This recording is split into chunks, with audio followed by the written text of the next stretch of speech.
pusa. Ano ba yung mga aasahan natin bukas dyan sa traslasyon? Makakausap po natin via StreamYard si Reverend Father Hans Magdurulang. Siya po ang tagapagsalita ng Nazareno 2024. Father, magandang hapon po sa inyo. Thank you for joining us this afternoon.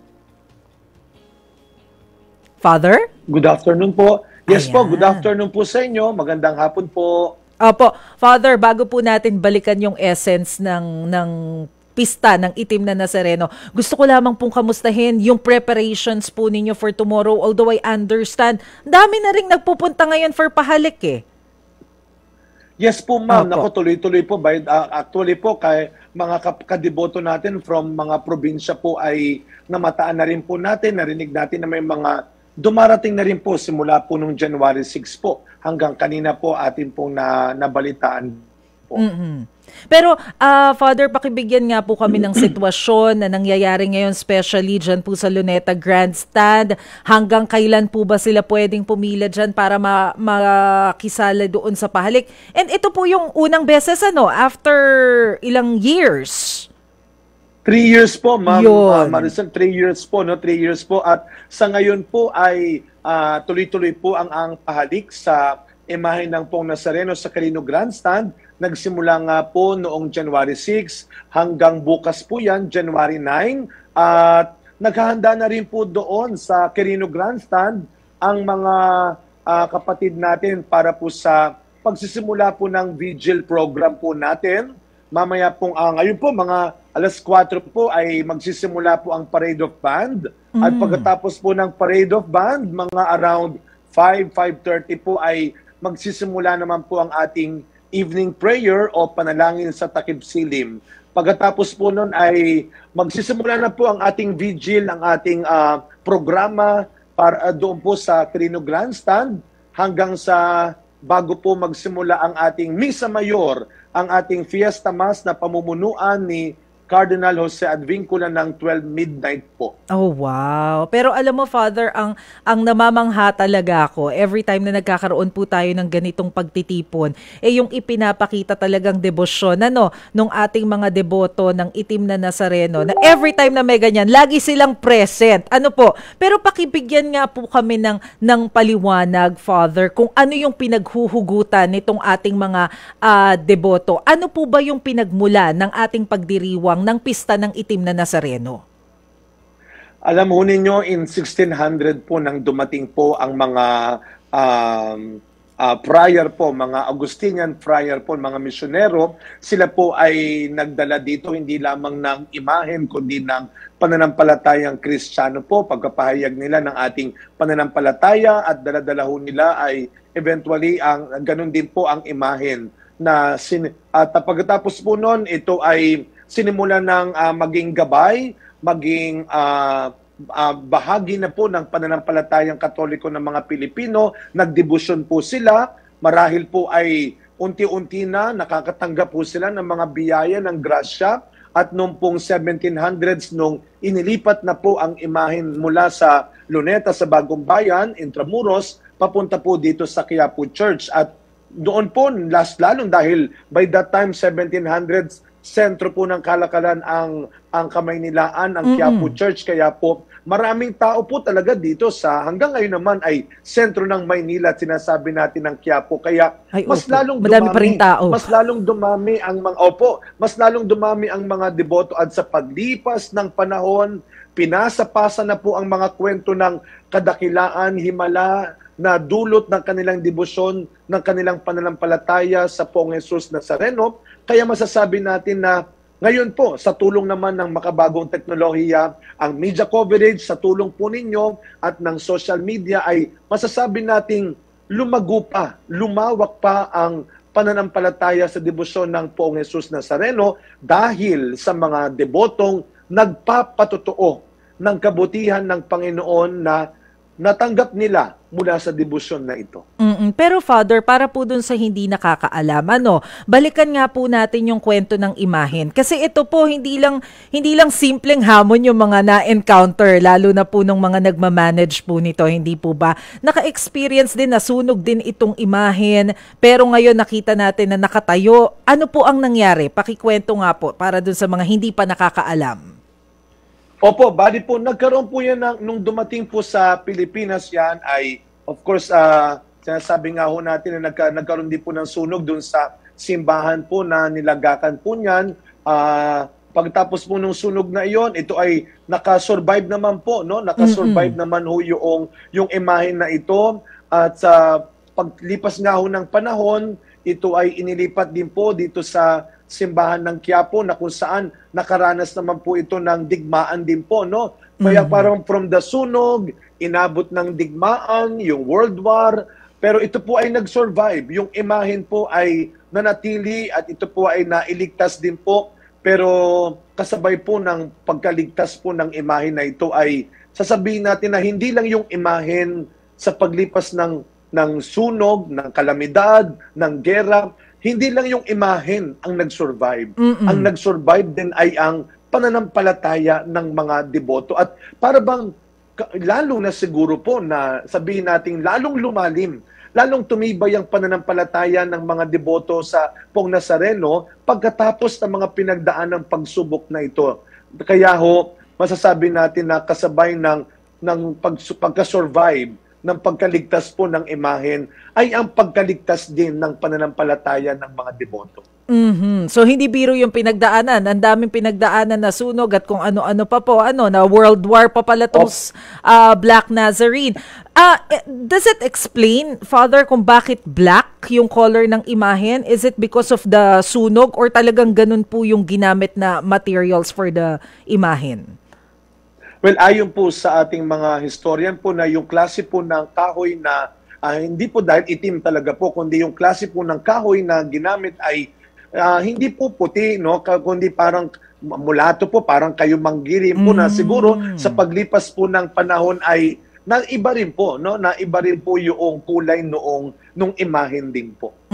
So yun pong ilalabas natin sa traslasyon bukas. Ito po yung original talaga na imahen ba na makikita natin sa Quiapo Church? Naku, yung ating pong 1700 na imahen po na inilipat dito sa Quiapo ay yung po yung nasa ating altar, no? Yung po yung nasa ating altar ng Quiapo na hindi po natin tinatanggal, pero ito pong ating ginagamit na imahen sa traslasyon ay ilang taon na rin po nating ginagamit. Kaya po, hindi man ito yung sabihin nating original, pero ito po yung matagal na natin dahil may ilang replika po tayo ng itim na Nazareno, pero iisang imahen po ang lagi nating ipinuprosesyon kapag 9 po ng Enero. At dahil po devotion yung pinag-uusapan natin, kada po nagsasagawa tayo, ipinagdiwang natin yung pista ng itim na Nazareno. Base po sa karanasan at mga naririnig po ninyong kwento, Father, ano doon sa lahat ng kwento ng mga devotees, yung narinig ninyo na talagang interesting or amazing na masasabi natin? Alam po ninyo, bilang ako po in charge dito ng social service po ng Quiapo na marami po tayong mga kadeboto na pumupunta po rito. Sila, even nasa abroad or dito sa Pilipinas, nagbibigay ho sila ng tulong, no? Pero may common denominator eh. Meron po silang iisang dahilan lang kung bakit sila tumutulong, no? Kung bakit sila nagbibigay, sapagkat sila ay nagpapasalamat. No? Yung pagpasasalamat, para sa akin po, napakalaking bagay noon na para bang hindi natin may papaliwanag kung anong klaseng pananampalataya o debosyon meron ang bawat deboto, no? We cannot really judge, no? We cannot really judge. Baka sabihin ng iba parang masyado namang OA na, sobra na, baka pagiging panatiko na ba yun? Pero kasi po yung personal na karanasan ng bawat deboto sa Poong Jesus Nazareno ay hindi matatawaran at lalo na hindi mahuhusgahan. At ang pinakamaganda po dito ay yung debotong pinagpala ay isang araw nais maging pagpapala rin. As I always say, the best way to be grateful is to be generous. At kitang-kita ko po yun. Ako po ay saksi sa maraming debotong bumabalik para magpasalamat salamat sa pamamagitan ng pagtulong din nila sa mga taong minsang kagaya nila ay naghanap ng pag-asa, naghahanap ng sagot sa buhay nila na natagpuan nila sa Poong Nazareno. At saka Father, ilang taon din akong nag-cover ng ng Pista ng Itim na Nazareno. Ang nakakatuwa, hindi lang yung mga sumasama dun sa pista yung nagpa-participate kasi merong mga naiiwan sa Quiapo Church na ano ba yung termino nila dun, yung mga halimbawa yung early morning pa lang namimigay na ng lugaw, namimigay na ng mga pakain. Tama ba, Yes, Father? yes. Tama po kayo, Miss Maricel po. Alam niyo po, yung translasyon po ay isang bahagi po ng buong selebrasyon na ito. Baka akala po natin, kaya nga po kayo mapapansin, ang ating pong ginagamit na salita ay Nazareno 2024. No, sinimula natin last year. Dati po kasi translasyon, di ba? Translasyon, 2020, 2021. Siguro po sa paglipas ng panahon, yung 3 taon po na tayo ay wala pong translasyon na sabi nga natin, inayos ng Diyos ang ating pong buhay din. Baka bahagi nito ay pinagnilayan natin at ibinabalik natin. Saan ba nakasentro yung pagdiriwang na ito? Hindi lang po dun sa pagsampa sa andas. Hindi lang po dun sa paghawak sa lubid. Pero itong translasyon, ito pong pahalik, ito pong mga misa, at yung sinasabi niyo po kanina, yung pakaridad na sinasabi po natin. Pakaridad. That's the term. Opo. Yan. Ito po ay isang bahagi po ito ng buong selebrasyon natin ng paggunita natin sa ating pananampalataya sa Poong Nazareno. At yung pakaridad na sinasabi ho ninyo, nakakatuwa. Nabalitaan ko po, sabi nga nung aking staff dito, alam mo, Father, nung naipaliwanag mo, nabanggit mo yung pakaridad, maraming grupo na po ang nag-pledge na sila ay magpapakaridad, mga bagong grupo, mga individual, people, family, and mga private group na magpapahayag ng kanilang pagpapakaridad. At ito po ay yung sinasabi nating from devotion ay nauuwi at dapat matapos sa pagmimisyon. Kasi dapat yung ating debosyon, binubuhay yung ating pagmimisyon bilang mabuting Kristiyano. At yun yung ating mula sa pananampalataya patungo sa pagkakawanggawa. Ito yung giving back, Father, na parang minsan kang naka-experience na mabless, i-share mo rin yung blessings mo. At iba sa feeling yun pag ikaw ang nagbibigay, ibang klase ng happiness. Father? Tama po, Mama Rizal. Tama po kayo. Sabi nga ng kasulatan, there is more joy in giving. No? Para bang, sabi ko nga, masarap matulog ng maligaya, pero parang mas masarap matulog ng tayo ay nakapagpaligaya sa pamamagitan ng ating pagkakawanggawa rin. Ay, ang ganda naman nun. Okay. Pero Father, of course, after 3 years, first time po uli na isasagawa natin itong pagdiriwang ng Pista ng Nazareno through processions, pahalik, traslasyon. May mga pagbabago. Isa na nga po dun sa nabanggit na sa balita, meron ng salamin, nakasalamin na yung ating imahen. So bukod po dyan, ano po yung inaasahan natin o makikita nating pagbabago bukas?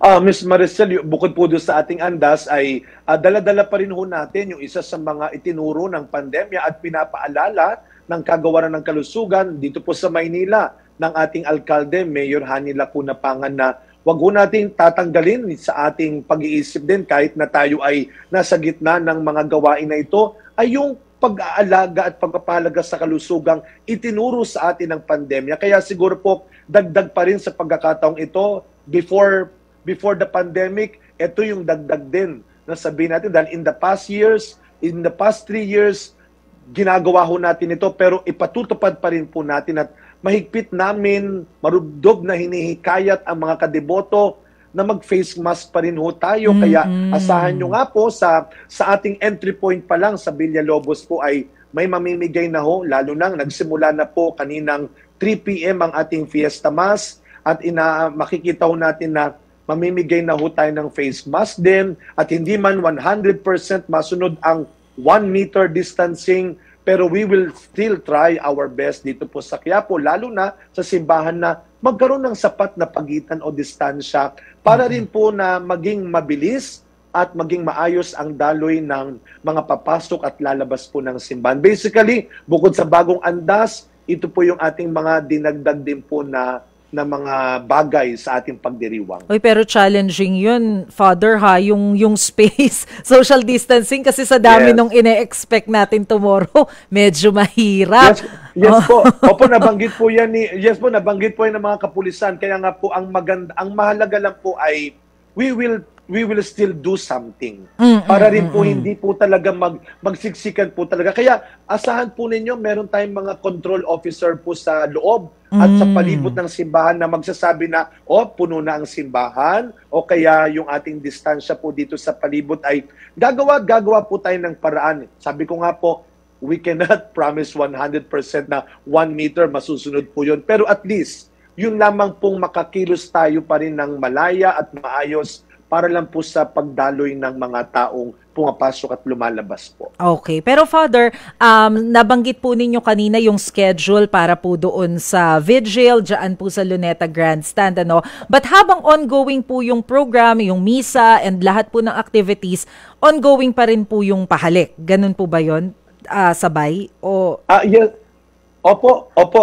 Sa ngayon po ay yung pa rin naman po ang ating gagawin, kagaya last year din po, kung saan nagmisa po tayo, pero ganun pa man, pinapaalala po natin kahit na payagan pa rin po magpatuloy ang pahalik, pero ngayon pa lang po sa mga nakakapakinig, nakakapanood po nito mga kadeboto, maganda pong naitanong niyo po yan, ma'am, na paalala po mga kadeboto, lalo na po kapag nagsimula na ang misa, aasahan ho ninyo ang aming pong taus-pusong pakikiusap na panatilihin natin ang prayerful atmosphere, yung kabanalan po, na kahit nakapila ho kayo ay umattend po kayo ng misa. Kayo po ay makipagdiwang sa banal na misa, kaya iwasan na ho. At mayroon naman po tayong mga marshals doon, mga kapatid na ihos na lagi pong magpapaalala sa kanila, lalo na during the Mass. At by the way po, habang nagaganap po ang mga programa sa grandstand, kagaya po ng sinabi namin, nagsimula na po kaninang 3:00 at oras-oras ang misa po dito sa Quiapo ay 33 masses, no? 33 masses po yan. Fiesta masses po yan. Mula po ngayong 3:00 ng hapon hanggang bukas po ng gabi. Bubuuin po natin ang 33 banal na misa bilang kapistahan po ng itim na Nazareno dito po sa simbahan ng Quiapo. Sorry, Father, ano po yung essence ng 33? Baka kasi may meaning siya, hindi ko alam. Opo. Yan po ay sumisimbolo po sa 33 taong buhay ng ating Pong Jesus Nazareno dito sa mundo, no? 33 years ng Panginoong nating Jesus Cristo dito sa mundo po. Kaya 33 masses, bubuuin po natin yon. Ano po yun? Bali lalabas, Father, na early. Every hour po yung mas hanggang maka 33. Ano po? Tama po kayo, ma'am. At kung sakali man po na halimbawa, no, na dumating ng maaga po yung andas, wala pang 33, maaari po tayong huminto muna. Aantabayan natin, nakamonitor naman po. Kung medyo malapit na, tatapusin lang yung nangyayaring misa at titigil muna sandali hanggang sa maibalik po at itutuloy natin ang misa hanggat mabuo natin ng 33 misa. I see. Pero Father, ano po ba yung estimate natin? Gaano po katagal yung inaasahan po natin na oras ng biyahe ng imahen mula po sa Quirino Grandstand hanggang maibalik po sa Quiapo? Alam niyo po, Ma'am Maricel, normally po inaabot ang oras natin ng 16 to 20 hours, no? Yes. 16 to 20 hours po inaabot yan, no? Alam niyo po yan, ma'am. Pero sa ngayon po na dahil nga po bago ang andas at hindi na kinakailangang sumampan ng mga kadeboto natin, first time po ito, kaya mukhang this time after po ng ating traslasyon na ito ay saka lang po tayo magkakaroon ng bagong tala po ng oras kumpara doon sa mga nagdaang taon. Dahil po hopefully dahil nga po sa bago ang andas, ibig sabihin nakakondisyon po yung ang ating andas, ganun din po na wala na pong sampahan na medyo nagpapatagal sa mga nagdaang taon ng pag-usad. Let's see po kung mapapaikli po o within the 16 to 20 hours pa rin ng ating traslasyon po. Oo nga, kasi because of the salamin, hindi na sila basta makakasampa. Ano po, Father? Hindi na po talaga sila sasampa. Hindi na po talaga. Oo nga. So, possible na mas maikli na makakarating hanggang sa simbahan po ng Quiapo. Pero kagaya nga po ng nabanggit ninyo, may mga ongoing pa rin po na activities doon sa Luneta Grandstand, and habang ongoing po yung mga activities, mass, meron pa rin pong pahalik. Allowed po ba yung mga deboto na gumamit ng mga, yung kagaya ng ginagawa nila dati na panyo, tapos o mismong hahalikan nila yung imahen? Ano po yung guidance natin ngayon and changes, especially because of the pandemic? Oh, by the way po ma'am, bali pagkatapos po ng misa ng mahal na Kardinal Advincula po ng 12 midnight, tutuloy lang po ng ilang oras ang ating vigil, and then mga 4:30 or 5 a.m. po ay magkakaroon tayo ng morning prayer, and then after the morning prayer po bukas ay simula po ng usad na ho ng translasyon. Opo, kaya ang maiiwan lamang po na gawain sa grandstand ay yung pahalik po. At kahit na tinatawag nating, kahit tinatawag po nating pahalik, naku, hindi na po kinakailangang humalik ho talaga literal doon sa imahe, no? Na kundi po, kung kayo pong may mga sariling panyo na towel ho, yun po ang inyong ipapahid, at dahil sarili nyo naman po yun po ang inyo pong ihahalik po sa angahalikan po. Pero meron pa rin po tayong mga nakabantay na ihos para naman po panatilihin na pinupunasan din po lagi yung ating imahen po. Kaya yung doon naman po sa andas na tinatanong po ninyo, kahit nakasalamin na po yun, maaari pa rin pong magbato ng mga towel, ng mga bimpo, yung mga deboto natin para ipahid. Kaya po sa mapapansin ho ninyo, bukas, sa ating andas po, nasa taas ang imahen, pero doon po sa babang bahagi ng loob ng andas, sa labas ng salamin, meron po tayong mga alagad o mga ihos na nakapalibot po doon. Hindi lang po para sila ay magbantay sa mga gustong umakyat, kundi sila rin po ang may pagkakataong magpunas sa salamin na po ng mga bimpo ng ating mga kadeboto. Kaya maaari pa rin po, meron pa rin po tayong papunas ng inyong mga bimpo po. Ayun. So blessed. Makukuha pa rin yung mga bimpo at panyo. Pero Father, balikan ko po yung sinabi ninyo kanina, 4:30 in the morning, yun na po yung simula ng morning prayer. So ibig sabihin, gaano po ba katagal yun bago umusad yung andas? Wala po tayong estimate po, pero basta po may hudyat na po after ng morning prayer, ang ating rector na si Father Jun Sescon po ang magbibigay po ng hudyat po sa pagsisimula na ho ng andas, ng pag-usad ng ating andas. Pero po kung ito po ay normally po, kung ito nakaayos naman na po, meron na po silang formation dyan, ay sisikapin ho natin na makausad kagad ang andas. At saka po, babiyahin na sila, nabanggit na naman po dun sa mga balita, yung magiging ruta pabalik po sa Quiapo Church. Okay, pero Father, sige po, baka meron pa po kayong mga reminders, paalala dun po sa mga deboto na nais pong dumalo bukas. Opo, salamat po. Sa mga kapatid po nating deboto, yung pong dadaanan nga po pala ng ating andas, sabi ng ating kapulisan, kagaya ho nung naalala ninyong pagdalaw din ng ating Santo Papa na si Pope Francis sa mga malaking kalsada, yung isang side lamang po ang ating pong sasakupin, at sa mga matatanda po at mga bata na gusto po talagang sumama sa translasyon, kayo po ay maaari na lang pong maghintay sa mga gilid, sa mga bangketa, at abangan nyo po ang pagdaan. Huwag na po tayong makipagsiksikan ho sa gitna talaga, lalo na po kung medyo matanda na ho talaga tayo at yung mga may dala pang bata, no? Yan po ang paalala namin. Sa mga kapatid po naming vendors, kami po yung nakikiusap po na kung maaari po ay, lalo na po yung kung ang tinitinda ninyo ay may gamit na stick, tayo po ay huwag munang pumwesto sa mga dadaanan po ng ating translasyon, ng prosesyon, para rin po sa kaligtasan ng mga kadeboto nating nakapaapo sa kanilang prosesyon. At sa mga kadeboto natin sa grandstand, pakiusap po, pag tayo inabot ho ng gutom at uhaw, walang problema, basta dalhin po natin. Itapon natin sa tamang basurahan ang ating mga pinagkainan at pinag-inuman. Tandaan natin, panatilihin po natin ang kalinisan pa rin ng ating lugar na pinaggamitan.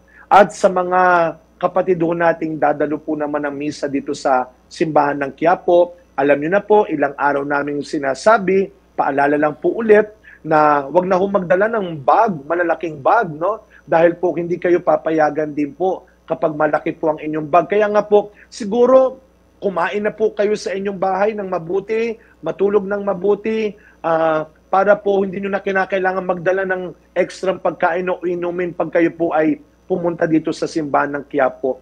Hindi po papayagan ang sombrero, ang hoodie, at ang magdala ng payong po. At muli, yung face mask po. Kung wala kayong face mask, bibigyan po kayo ng face mask. At meron lamang po tayong one entry, yun po yun sa Villalobos side. At yung multiple exit naman po natin ay sa Quezon Boulevard at sa may Evangelista side po. Mga kadiboto, sumubaybay po tayong palagi sa mga paalala at mga updates po ng ating pamunuan ng Simbahan ng Quiapo sa aming official Facebook page at sa tulong po ng aming media partners na sobra namin pinagpapasalamatan din po. Maaari po kayong sumubaybay din po sa ilang paalala. Ayun, napakalinaw po, Father. Pero Father, bago po namin kayo pakawalan, pahabol, naalis na po ba dyan sa Quiapo yung mga nagkiklaim na sila propeta? O nandiyan pa din? Ma'am, wala na. Yun po, yung mga kapatid po natin ay papayagan naman po sila dyan na makiisa pa rin, pero kung sila po ay may dalang mga stick pa rin, kung sila po ay medyo mag-iingay po, ay kagaya po ng sa lahat, kahit sino naman po, tayo po ay maaaring tawagin po ang atensyon natin ng ating mga otoridad kung tayo. Pero lahat po ay inaanyayahan, lahat po ay tinatanggap na makiisa po sa pagdiriwang na ito. Basta susunod po tayo at panatilihin nating maging banal, maayos at ligtas ang pagdiriwang ng Nazareno 2024. Ayun, napakalinaw po. Marami pong salamat, Father Hans Magdurulang, ang tagapagsalita po ng Nazareno 2024. Thank you, Father. Maraming salamat po. God bless you po. Okay, God bless you too, Father. Yan mga kapatid, malinaw yung paalala ni Father Hans. At saka, yung sinasabi ni Father kanina, yung sa tubig, as much as possible, uminom na kayo kasi bawal magdala ng mga bote na hindi transparent. So, pwede kayong magdala ng tubig, pero dapat transparent daw yung bote.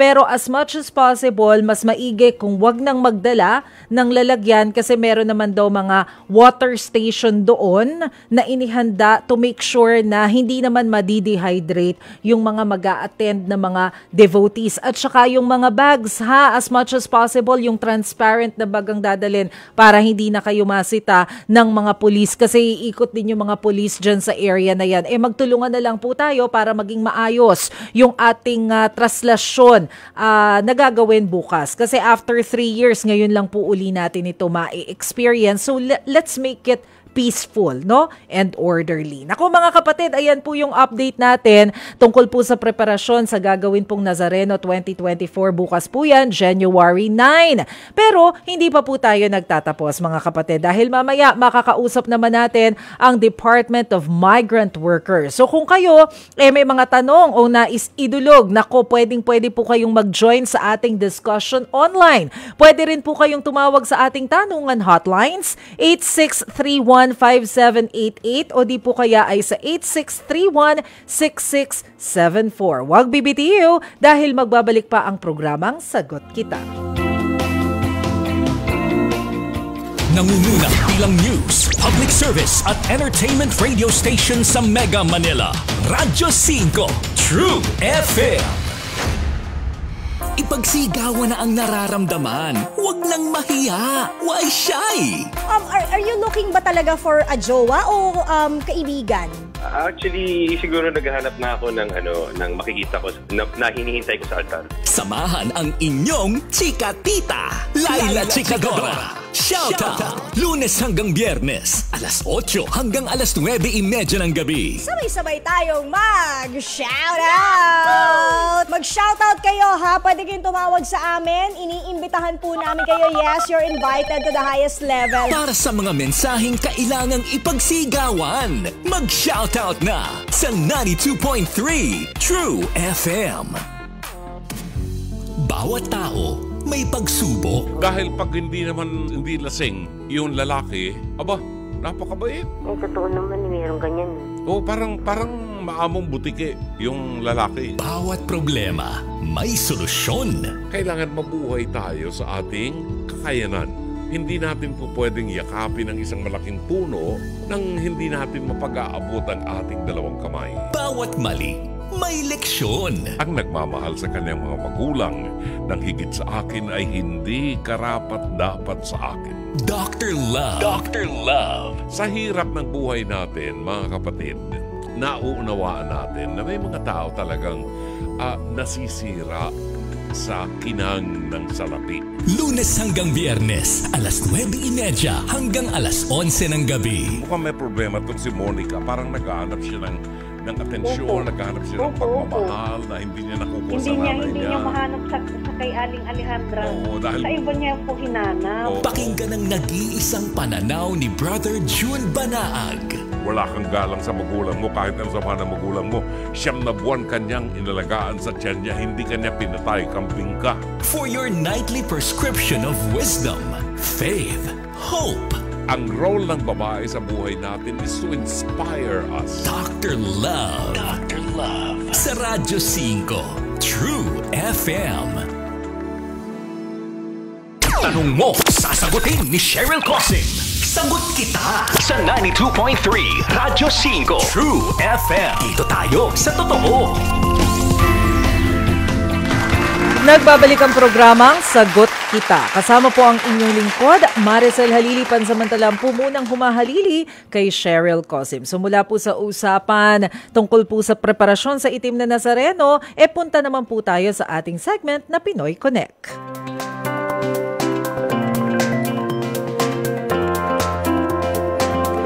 Dito, pag-uusapan natin ang lagay ng mga OFW at iba pa nating mga kababayan abroad. So wag na nating patagalin. Live via StreamYard, si John Allen Raymond Tejada. Isa po siyang OFW mula po sa Japan. John, magandang hapon sa'yo. Magandang hapon din po. John, anong oras na ba dyan sa Japan?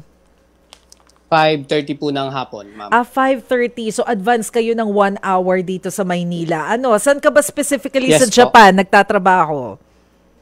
Toyama City po ako, ma'am. Saan yung Toyama? Sa Yatsuo. Pa? Saan yung Toyama? Malayo siya sa Tokyo, ibang part.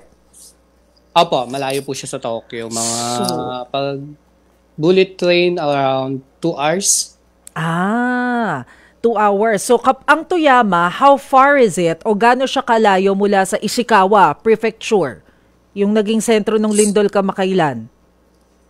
Sa Ishikawa Prefecture po, mga 2 hours din po pagbiyahe ng sasakyan. Ay nako.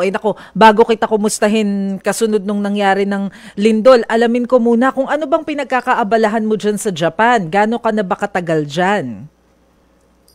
OFW po. Tatrabaho po ako ngayon, ma'am, dito sa Japan. Oo. Gaano ka nakatagal bilang OFW dyan sa Japan, John? Magpa 5 years na po. Magpa 5 years. So, anong trabaho mo dyan?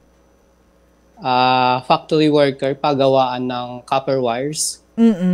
So, isa kang factory worker. Meron ka bang mga kasama dyan na pamilya? O mag-isa ka ba dyan sa Japan? Mag-isa po ako ngayon dito, ma'am. Mag-isa ka. Kasama ko yung kapatid ko kaso nasa malayo din po siya. Malayong lugar dito sa Japan. So hindi rin kayo nagkikita regularly? Yes po. Matagal na kami hindi nagkita. Parang 1 beses pa lang yata kami nagkita dito. Sa 5 taon mo dyan sa Japan. Gaano ba kahirap na ganun? Wala ka palang pamilya. Nandyan yung kapatid mo pero di naman kayo nagkikita. Magkalayo. Gaano kahirap yon? Mahirap po kasi hindi din talaga kami, malayo po talaga siya. At yung pamasahe medyo mataas din po talaga. Ay nako, I hindi can talaga imagine. kami nagkikita. Pero taga saan ka dito sa Pilipinas, John? Pangasinan po. Sa Pangasinan. So ang buong pamilya mo ay naandoon sa Pangasinan? Yes po. Pangasinan po si Lola, tsaka yung mga kapatid ko, tapos si Papa sa Palawan po. I see. Ikaw ba'y may asawa at anak na? Wala pa po. Single. Single. Okay. Pero ano yung nag-inspire sa'yo para magtrabaho at magpunta dyan sa Japan? Nakaka-5 taon ka na. Hindi biro na malayo ka ng 5 taon sa pamilya mo, ha? Yes po, medyo matagal na. Bali, mag-11 years na po talaga ako sa abroad. 6 years ako sa Taiwan, galing ako Taiwan. Then lumipat ako dito sa Japan. So ano yung naging inspirasyon mo? Bakit mo naisipan na, teka, panahon na para magpunta naman ako ng Japan, doon ako magtatrabaho? Para po talaga sa pamilya. Giipon para sa kinabukasan. At gusto ko rin mag-for good dyan sa Pilipinas kapag may ipon na po. Ayun. So ano yung kumbaga hinihintay mo o yung pinakang benchmark mo para masabi mo na, ay, ready na akong bumalik sa Pilipinas. Sapat na yung ipon ko. Pag siguro po nakakuha na ng pangpuhunan sa negosyo na gusto kong itayo sa Pinas, babalak kasi ako ng negosyo, sneaker store, dahil may hilig din po ako sa sapatos. Oo. So kapag nagkaroon na ng enough na pangkapital doon, babalik ka na dito. Sasama ka na uli sa pamilya. Maganda yung aspiration mo na ganyan, John. At least, di ba, merong may vision si John no? Kung ano yung plano niya sa buhay, and that's good. But then, kapag ikaw kasi isang OFW, mapupunta ka sa ibang bansa, huminsan may mga pangyayaring di mo inaasahan Kagaya niyan, kamakailan naka-experience ng pagyanig ng lindol dyan sa Japan. At ang sentro nga daw ay yung Ishikawa Prefecture kung saan nasa 7.5, 7.6 na magnitude yung naranasan nila. Naramdaman ba yan dyan sa area mo, yung pagyanig ng lindol na yon? Malakas po dito sa area ko, ma'am. Talagang yanig na yanig. Oo. Base doon sa video na pinost ko, talagang hindi ako nakalabas agad na kwarto. Oo. Pali, inantay ko pa talagang humina yung lindol bago kami lumabas ng bahay. Oo. So, syempre, napakita namin yung hilig mo na sapatos. Mahilig ka nga pala sa sapatos, ano? Yun talaga yung napansin ko. Pero nakakatakot nga itong video na ipinakita mo kasi ang lakas ng galaw nung droplight. At saka kita mo talaga yung pag-uga ng mga cabinet. Ine-explain ko lang dyan para maunawaan ng mga kapatid nating nakikinig sa Radyo 5. Ang pinapakita po kasi naming video na mula kay John, loob po ng bahay niya kung saan nakikita na umuuga talaga yung lalagyan niya ng mga sapatos at malakas din po yung pag-shake ng drop light doon sa loob ng bahay niya. John, pakikwento nga sa amin, ano yung ginagawa mo nung biglang nagkalindol? Bali, nagpapahinga po kami ngayon sa kwarto nung nangyari yung lindol na yun, ma'am. Kasi long holiday dito sa Japan. Karamihan talaga ng mga tao nasa bahay lang po.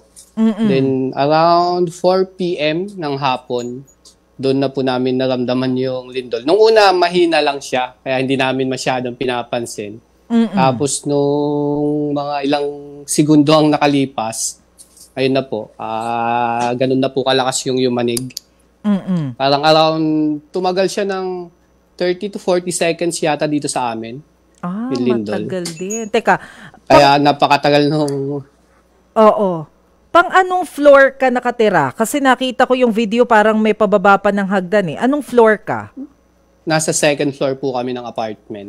Second floor. Bali, 5 po kami dito sa bahay. Oo. Tapos yung mga kasamahan ko naman, marami kami dito mga Pilipino. Around 50 dito sa compound na to. At nakalabas naman po lahat ng ligtas nung nangyari yung lindol. Pero ano yung tumakbo sa isip mo dyan nung ma-experience mo biglang lumindol? Yun po, pamilya ko. Pamilya ko agad ang naisip ko. Sabi ko, pag natabunan, wala na. So, obviously, natakot ka kasi nakakatakot naman talaga, lalo na nagkaroon pa ng tsunami warning after, no? But after nung January 1 na lindol, gaano kadami yung aftershock na naramdaman nyo dyan and gaano kalakas? May mga aftershock na agad siyang sumunod, ma'am. Siguro mga magnitude 4, 3, ganon. Halos kada oras mayroon. Oo. Kahapon pa nga mayroon pa rin kaming naramdamang aftershock ulit dito. Kahapon? January Yes 1 po, pa nangyari kahapon. hanggang kahapon, meron pa rin kayong na-experience. Hanggang kahapon may na-experience pa kaming aftershock. Ano yung protocols dyan sa Japan kapag meron kayong nararamdaman na ganyan na aftershock o biglang lumindol? Ano yung SOP? Pinapalikas naman po nila yung mga tao dito. Tsaka na kakaroon ng alert sa mga cellphone. Oo. Lahat ng cellphone dito talaga magkakaroon ng alert na Ah. mayroong nga pong lindol na mangyayari.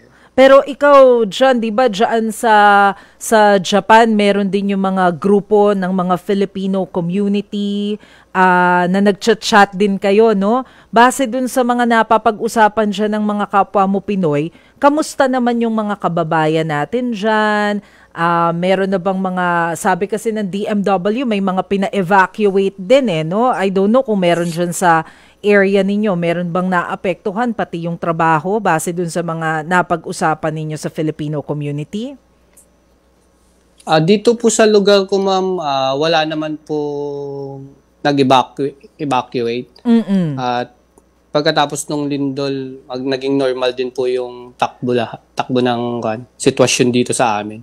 Ang talagang naapektuhan is yung sa center ng lindol. I see. Pero kayo, back to normal agad yung business chan. Di naman kayo naapektuhan right after. Apo, back to normal. Pero ang pasok pa namin sa trabaho is bukas pa po. Bukas Dahil long pa. vacation pa. Kasi Long nga- vacation pa rin po dito sa Japan ngayon. Right. Naka-holiday pa. Okay, baka meron kang gustong ipanawagan or anything that you need, mensahe sa government, tsaka ba gusto mo na rin batiin yung pamilya mo to ensure them that you're safe? Ayun na lang po, panawagan natin na sa mga kababayan natin na pagdasal na lang natin na sana hindi na madagdagan yung mga casualty doon sa nangyaring lindol dito. At saka sa government, ayun po, nakapokus naman po sila doon sa Ishikawa-ken na yung sentro talaga ng lindol at nagbibigay naman na po ata yung tulong na kailangan. Okay, sige. Maraming salamat, John, for joining us this afternoon and manatiling ligtas. Be safe. Thank you, John Allen Raymond Tejada. Thank you po. Alright, mga kapatid, sa punto pong ito, makakausap naman po natin live via StreamYard si Migrant Workers OIC Hans Leo Kakdaksek. Magandang hapon po. Thank you for joining us. Sir? Ang hapon, Miss Maricel, at sa inyong mga tagapagkanig na panood. Ayan, sir. Sir, makikibalita ulit kami. Nung the last time po na-interview naman kayo, I understand wala pa pong Pilipinong affected, but after a few days, meron na po ba tayong update dun po sa nangyaring pagyanig na lindol sa Japan?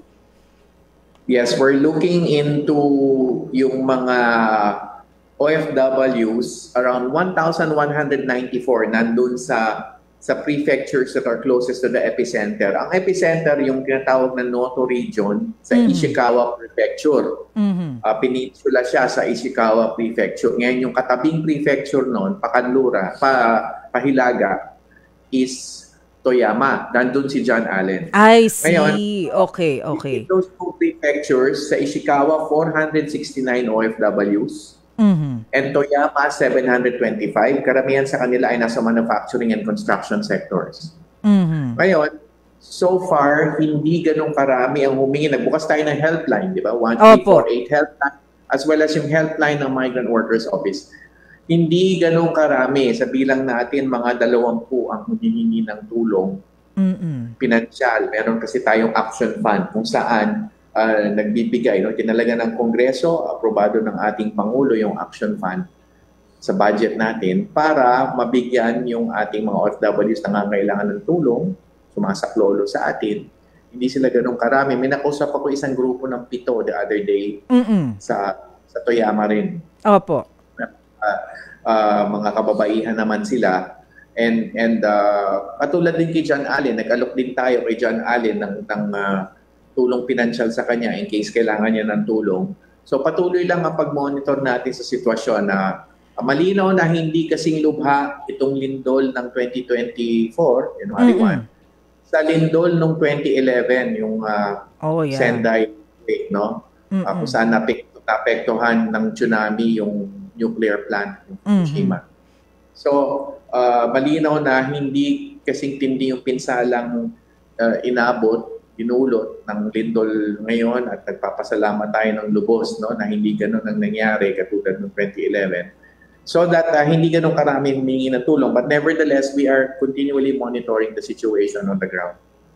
Sir, yung sinasabi po ninyo na pagbubukas po ng hotline, ng help desk, karaniwan ang hinihingi nila financial assistance. Ano po ba yung usual na kaso nung mga tumawag po sa inyo? Well, ang isang example, yung naapektuhan yung kanilang tinitirahan, may damage, and then, of course, kailangan nilang pantawid dito lang sa dinadanas nila ngayon na maaring kailangan nila ng tulong pinansyal na maaring ipadala sa mga pamilya nila sa Pilipinas. Although tama rin yung sinabi ni John Allen na walang pasok sa ngayon hanggang bukas, January 9. Kasi New Year holidays ngayon doon. So, maasa tayo na mamanmanan natin din ang sitwasyon bukas in case may mga kumpanya pa na hindi magbubukas. Hindi natin inaasahan na malawakan ang hindi pagbubukas ng mga kumpanya sa Japan. However, we are monitoring the situation in case may mga OFWs na maapektuhan in a sense na hindi magbubukas pa muna yung kanilang mga kumpanya na baka nagkaroon ng epekto sa kumpanya nila, yung lindol. So, inaabangan din natin ito at yan, again, papasok tayo sa tulong pinansyal sa mga OFWs na baka hindi pa muna makapasok o kaya hindi pa mag-ooperate yung kanilang employer. Having said that, ayaw naman natin magbigay din ng pangamba. Kasi nga, ang nakikita natin hindi malawakan itong posibleng mangyari na may mga ilang kumpanya na maghinto ng operations. Opo. Pero sir, just so meron lang pong idea yung ating mga OFWs, for those who are asking for financial assistance, gaano po ba usually kalaki yung tulong na naibibigay po ng DMW para sa kanila? 30,000 pesos ito, yung halaga ng pera natin. 30,000 pesos. So, higit kumulang mga less than 600 US. Tama ba? A little over 500 US. Opo. And sir, since hanggang bukas wala silang pasok doon, more or less by January 10, magkakaroon na tayo ng clearer picture kung sino ba dito yung posibleng naapektuhan, yung employment or not. Yes. At syempre, binabantayan natin kung sino yung mga no work, no pay. No? Kasi baka naman, nung pandemya, maraming mga Japanese employers sinagot pa rin. Kahit na may lockdown, sinagot pa rin yung sweldo ng kanilang mga manggagawa kahit na may lockdown. So, okay yun. Pero meron din na ilan na no work, no pay. So, sana hindi no work, no pay, but in case meron ngang no work, no pay, so handa tayong tumulong sa mga kababayan nating OFW. Sir, bukod po dyan sa mga OFW sa Japan, makikihingi na rin po kami ng update doon po sa tripulante na 17. Meron na po ba tayong development doon? Yeah, patuloy ang ating pakikipag-usap sa mga pamilya. Yan ang direktiba ng ating mahal na Pangulo to handhold the families throughout these difficult times. Families with 17 seafarers. Alam natin na direktang nakipag-ugnayan ang 17 seafarers sa kanilang pamilya, tinawagan sa telepono. Opo. And yung mga tripulante mismo nagsabi sa kanilang mga pamilya that they are safe and unharmed. So, sa ng katayuan nila, nakailang tawag, may ilang pamilya na nakadalawa hanggang 3 tawag na assured yung mga families nila, kaya we're hoping that it stays this way. And of course, the DFA is in charge with the effort to secure their release and eventual safe return to our country. I will defer to the DFA, Ms. Maricel, sa aspeto na yan. Okay. Kasi yung ay nasa DFA, medyo masela ng sitwasyon sa aspeto na yan. Kaya the DFA ang may authority to speak in terms of yung progress or yung sitwasyon sa efforts to have them safely released and returned. All right, we understand that, sir. Sir, baka po meron kayong additional message, especially para po dun sa mga kababayan natin na nandirito, baka nag-aalala sila dun sa mga OFWs natin sa Japan. Ano po yung mga dapat nilang gawin if they have any concerns? Reminders po, sir.